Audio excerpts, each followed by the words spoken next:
Hare Krishna Golokians, this is Anumeha. Today we are gonna talk about doing our prescribed duties without expectation of results. यार अब हर कोई सोचेगा कि जब हमें फल का पता ही नहीं तो कर्म करने का क्या फ़ायदा, हम कर्म क्यों करें। बट कर्म करना हमारी नियति है। भागवत गीता में हमने सनातन धर्म के बारे में पढ़ा। तो सनातन धर्म का मतलब ही है कर्म करना, विच इज़ टू सर्व। चाहे वो मटेरियल लाइफ हो, चाहे स्पिरिचुअल लाइफ हो, हम आगे बढ़ ही नहीं सकते अगर हम अपने धर्म को नहीं निभाते हैं, मतलब अपने कर्म को नहीं करते हैं। In material life we survive by serving each other and by in spiritual life we survive by serving God. तो इसका मतलब है कि वी हैव टू सर्व।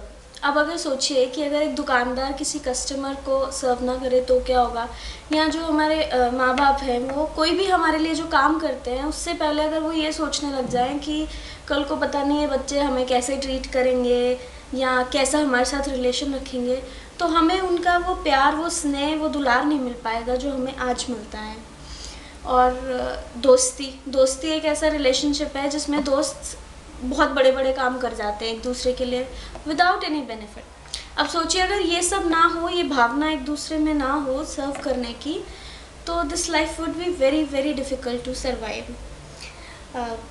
कैसा होगा ना अगर सूरज सोचे कि यार छोड़ो, आज नहीं निकलता मैं, मुझे क्या मिल रहा है अपनी रोशनी फैला के। क्या होगा ना फिर इस पूरी सृष्टि में कैसा अंधेरा छा जाएगा।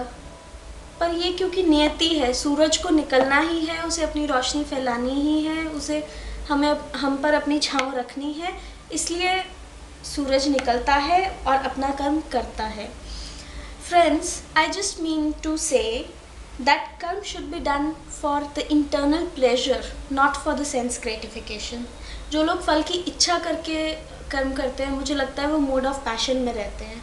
होता क्या है कि जब हम फल की इच्छा को करते हैं, उसके बारे में सोचते रहते हैं, तो हम अपने कर्म पे फोकस नहीं कर पाते, और उससे होता ये है कि हमारा जो आउटपुट है वो हमें डिज़ायर्ड आउटपुट नहीं मिल पाता है, और डिज़ायर्ड आउटपुट ना मिलने से हमारा जो फोकस है वो लूज़ हो जाता है और हमें टेंशन होने लगती है।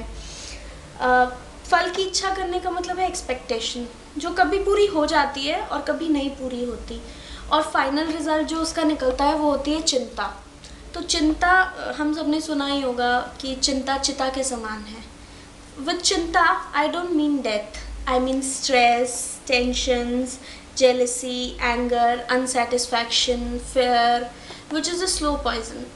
Expectation ना करने का मतलब है no disappointment, हम अपने काम पे ज़्यादा फोकस कर सकते हैं।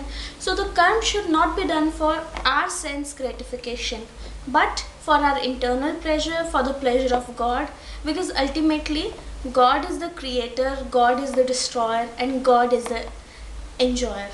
तो इस सृष्टि जब परमात्मा की बनाई हुई है तो कण कण परमात्मा का बनाया हुआ है, तो यहाँ पे हर कर्म को परमात्मा को ही हमें सर्व कर देना चाहिए, और फिर हमें फल की इच्छा छोड़ देनी चाहिए, फल की चिंता छोड़ देनी चाहिए। और ऐसा नहीं है कि अगर हम किसी कर्म को करेंगे तो हमें उसका फल नहीं मिलेगा, लेकिन अगर चिंता ना करके हम उस कर्म को करेंगे तो उसका हमें फल जो है ज़्यादा बेहतर मिलेगा। कर्म ही एक ऐसा साधन है आज के समय में जो कि हमें मरने के बाद भी जीवित रखता है। लोग हमें मरने के बाद भी हमारे कर्मों से याद रखते हैं, ऐसे कोई याद नहीं रखता। It's written in Bhagavad Gita, what great man performs common man follow. तो इसलिए हमें अपनी प्रिस्क्राइब ड्यूटी को, जिस तरह से हमें प्रिस्क्राइब ड्यूटी को with full dedication, full enthusiasm हमें अपने काम को करना चाहिए, जिससे कि उसका जो रिज़ल्ट है वो वैसा हो जैसा हम चाहते हैं। तो कर्म करना तो क्योंकि हमारे हाथ में है, लेकिन उसका फल हमारे हाथ में नहीं है। भगवान श्री कृष्ण ने कहा है कि तू करता वो है वो तू चाहता है, लेकिन होता वो है जो मैं चाहता हूँ। तू कर वो जो मैं चाहता हूँ तो होगा वो जो तू चाहता है। तो इसका गाइस सिंपल सा मीनिंग है कि कर्म करते रहो, फल की इच्छा मत करो, तो आपको जो फल है वो इतना बढ़िया मिलेगा कि जो आपने सोचा भी नहीं होगा। विदाउट योर एक्सपेक्टेशन जब आपको कोई चीज़ मिलती है तो उसमें ज़्यादा मज़ा आता है एज़ कम्पेयर टू जब आप एक्सपेक्ट करके किसी चीज़ को पाते हैं। So guys, perform your duties, perform your धर्म, अपने काम को पूरी डेडिकेशन और एंथुसियाज्म से करें और let's be greedy for more and more devotion. Hari Hari बोल गाइस।